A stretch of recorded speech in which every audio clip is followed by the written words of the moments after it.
ওরহমতুল্লাহি ওয়া বারাকাতুহু। আলহামদুলিল্লাহ ওয়াসসালাতু ওয়াসসালামু আলা রাসূলিল্লাহ ওয়া বা'দ।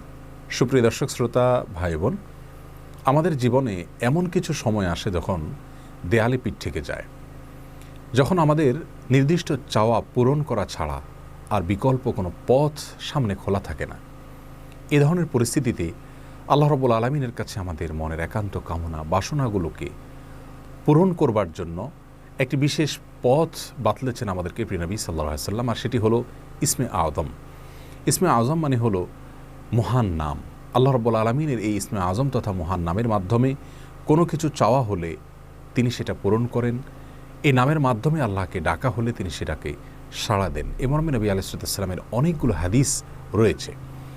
অনেক উলামা একরাম ইসমে আযম সম্পর্কে বলেছেন যে এটি হলো আল্লাহ রাব্বুল আলামিনের যে মূল নাম আল্লাহ, সেটি তার অনেকগুলো গুণবাচক নাম আছে। তমধ্যে থেকে আল্লাহ রাব্বুল আলামিনের যে মূল নাম আল্লাহ, এই নামের মাধ্যমে আল্লাহ রাব্বুল আলামিনকে ডেকে যদি বান্দা কোনো কিছু চান কায় মনোবাক্যে অন্তরের গভীর থেকে, তাহলে সে দোয়া আল্লাহ রাব্বুল আলামিন অবশ্যই কবুল করেন।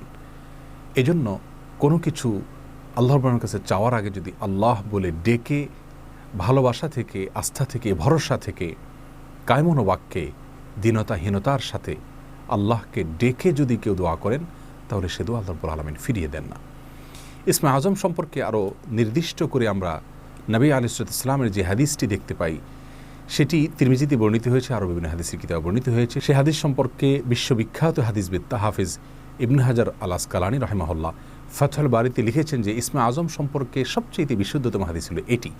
আর সেটি হলো এই যে বুরায়দা রাদিয়াল্লাহু আনহু বর্ণনা করেছেন, এক ব্যক্তি নামাজের মধ্যে একবার কিছু বাক্য বলে উঠলেন। নবী সাল্লাল্লাহু আলাইহি সাল্লাম তার কথাগুলো শুনলেন।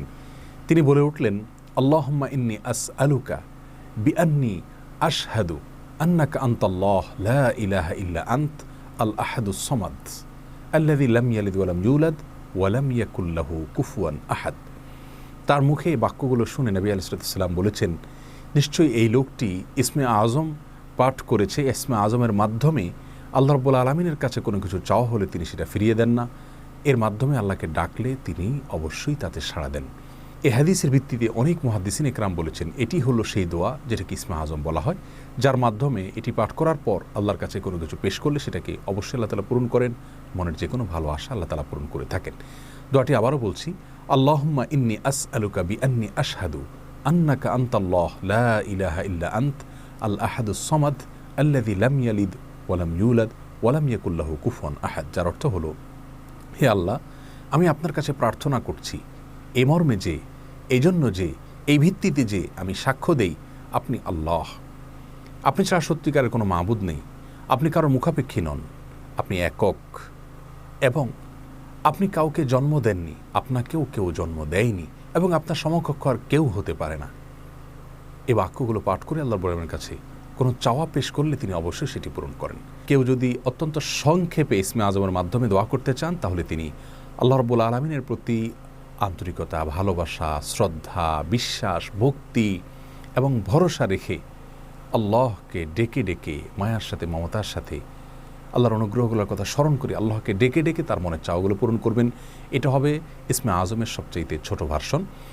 আর যদি কারোর হাতে সময় থাকে, তাহলে তিনি ইসমে আযমের যে দোয়াটি আমরা কথা বলেছি, আল্লাহুম্মা ইন্নী আসআলুকা বিআন্নী আশহাদু আন্নাকা আনতাল্লাহ লা ইলাহা ইল্লা আনত আল আহাদুস সামাদ আল্লাযী লাম ইয়ালিদ ওয়া লাম ইউলাদ ওয়া লাম ইয়াকুল লাহু কুফুয়ান আহাদ। এই দোয়াটা তিনি পাঠ করবেন, করে আল্লাহর কাছে তার চাওয়া পেশ করবেন। জীবনের কঠিন মুহূর্তগুলোতে বিশেষ করে এই ইসমে আযম পাঠ করে আল্লাহর বাবার কাছে দোয়া করব, সেটা অবশ্যই আল্লাহ তাআলা কবুল করবেন যদি দোয়ার মৌলিক শর্তগুলো আমরা পূরণ করে থাকি।